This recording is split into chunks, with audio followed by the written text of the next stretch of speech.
They may have only been around for about 10 years, but with over 50 million individual tracks for you to stream across all manner of different devices, Spotify is a global entertainment juggernaut. And we're here this week at their global headquarters in Stockholm.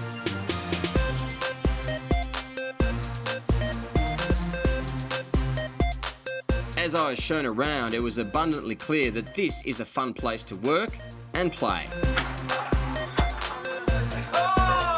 To find out about the history of the company and how they became such a popular audio streaming platform, we spoke to Managing Director Jenny Hermansen. I think if we look back, it's important to see the environment in Sweden back at that time in 2008. It was all about piracy. So it was basically like artists couldn't live off their art at all. So it was a good time to launch a service. And what our founder and CEO, Daniel, understood at that time is if we should compete with piracy, we need to be better. So we need to have an easier platform, easier technology for people to use, but also have all the content in the world. And then most importantly, be legal and pay out money to the right holder, to the artists and creators.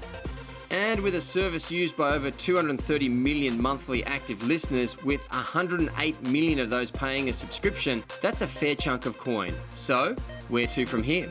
We want to be wherever you can think of consuming music. So it's more about the customer need. It could be in the kitchen, it could be going at the gym, but you consume it different ways. But it's important to continue to innovate all the time and look into the trends in the market.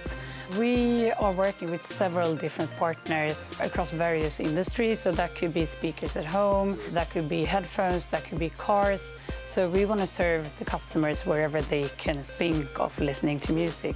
Another medium helping creators connect with their audiences are podcasts, and this is also an area of growth for Spotify.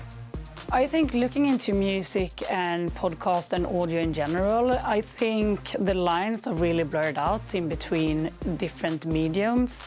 And we have artists also having their podcast and vice versa. But adding on podcasts, we also give a better user experience. We launched something called Spotify for Artists, where artists can go in and see and follow their data, how they're streaming, where in the world they're streaming. So we even have artists scheduling their tours based on the streaming data. Actually, in Australia, we're going to have an event where we have Norwegian artists performing, where we have Swedish artists performing. So that's also how we can see what's relevant for the audience. And that's the beauty of being a global company as well, that we can find different audiences across the world.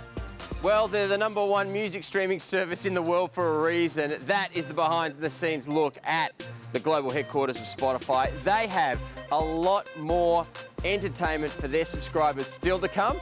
We'll keep you up to date.